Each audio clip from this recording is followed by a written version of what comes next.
Hi all, welcome to my channel. My name is Tanya, and if you're joining me for the first time, thank you. If you are returning, welcome back. Today I am coloring once again in Johanna Basford's Johanna's Christmas. I am so excited to bring this page to you. I colored it a while ago and I could not wait to share it, but I knew I had to wait till the month of December just because I'm a seasonal person. I am so proud of my work on this, and I don't want to toot my own horn, but I really like the way that this deer came out. It's my favorite part of the entire page, not just because it's the focal point, but just because of the dimension that I managed to give it. I didn't really have too much of a direction as far as colors go on this page. I just knew that I wanted to bring it down a notch and be a little bit more mature and earthy with it, because my last two pages were a little bit brighter and kind of in your face. Now if you noticed, the borders were already colored in, and I used a metallic watercolor for that, and I did it off camera because it takes me a while to do it, as I had to go over it quite a few times because it is kind of more of an iridescent metallic watercolor than a really pigmented watercolor.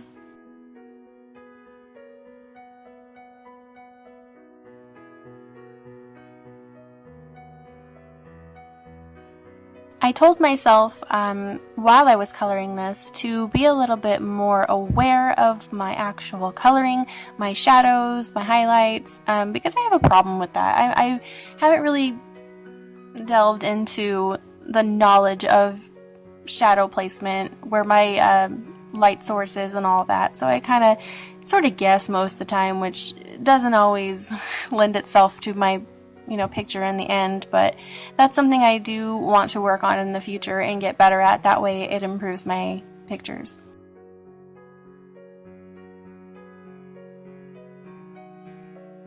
I was pretty challenged actually on this page because I do have only 60 of the Faber-Castell coloring pencils, and I really do want to get a bigger set, but they are pretty expensive, so that might not be a while. So I do try to utilize most of my colors, and sometimes that means I have to use some colors I'm not too fond of, just to make it a little different and not use all of the same colors every single time. But it's a little difficult with only 60. That's why I do mix it up with some Prismacolor every once in a while.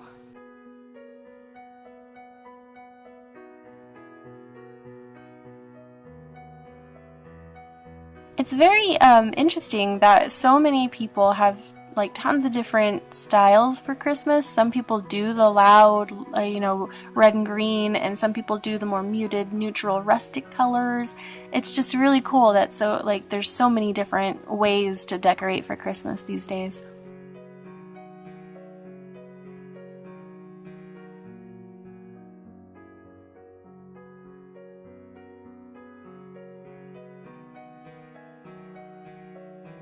The longest part of this video was definitely the prep for it, coloring in those borders. It took me probably 2 days to do it all, just because, with having kids, it's a little difficult to sit down and do it all in one go. But on top of that, I had to wait for it to dry, to go back over it, make sure it was dark enough, go back over more places that were missing a little bit of color here and there, and I still could have done probably a better job, but I didn't want to take forever on it, so I kind of just gave up. Not really gave up, that's kind of a bad way to say it. I guess I just sort of called it, and I think it worked out in the end.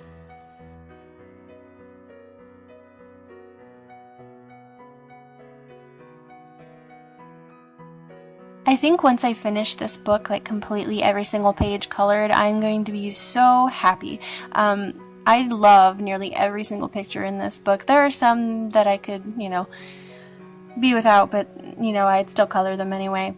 But that's my goal with these books. I want to color every single page. That way in the future I can go through them and see how much I've grown, or just look at a full book of color that once wasn't. It's just kind of a neat idea.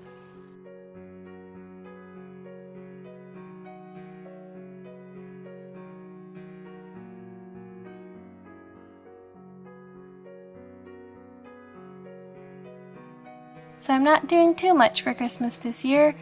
We're going to our usual family dinner at my husband's family's house. Every year they do a dinner. They pretty much spin a globe, put their finger on it, and wherever it lands, that's what they cook for that year's Christmas dinner, which I think is a really cool idea. A lot of work for them, but it's really cool. And they usually keep it a secret until you actually get there, and you never know what you're going to have. So we've had like food from Mexico, we've had Creole, we've had seafood, all sorts of different stuff.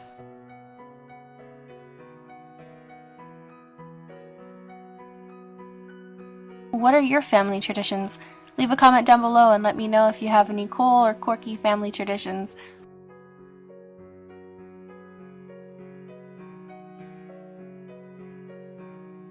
As I mentioned in my last video, the next video after this one is going to be in a similar style. So if you enjoyed this, definitely subscribe so you guys can get a notification on when that gets posted. And go ahead and like this video if you liked my coloring.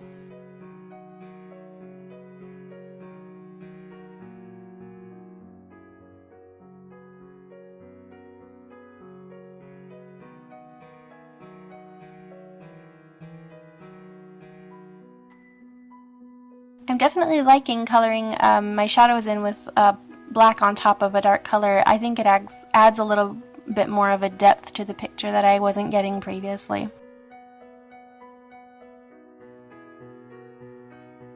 I do also hope that you guys like the new lighting. It's a little harder for me to color during the day just because I only have 2 windows that can be used, and on one half of the day it comes through one window and on the other half of the day it comes through the other, so I'm pretty limited in time.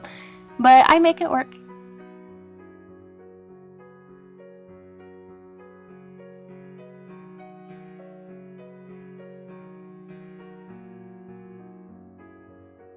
I hope you guys have enjoyed this video as much as I enjoyed coloring it, and I hope you think it's as pretty as I think it is, otherwise I'm just gonna feel a little bad, but that's okay. If you liked this video, please don't forget to give it a thumbs up.